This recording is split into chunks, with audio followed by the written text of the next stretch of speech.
9. Ito naman mga ka-59, yung ituturo natin yung tips naman para paano magtanggal ng bala sa shotgun. Na pwede mo hindi ikasa tulad dito. Kasi pag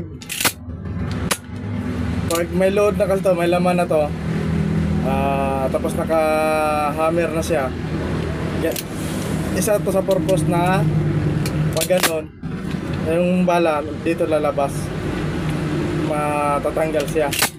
Pero ito, yung gagawin natin, hindi na natin kailangan ikasa o rin ito para matanggal yung bala. Ito lang.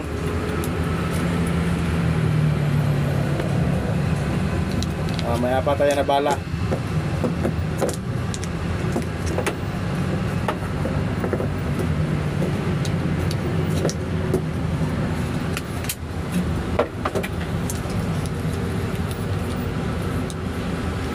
Apat na bala lang. Lagay natin dito.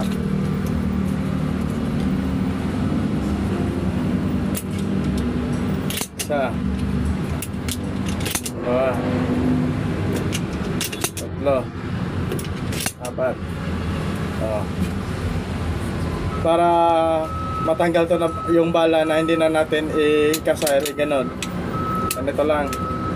Kita mo ito sa gilid, may mga lock yan sa gilid para hindi malaglag yung bala. Ito lang yung gagawin natin. Ito lang, kunin natin dito sa gilid. Ito.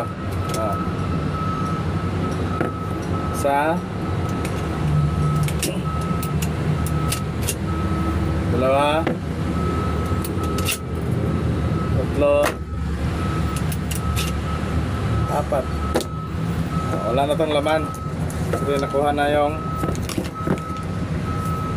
apat na bala. Apat na bala. Bukan natin ikasa.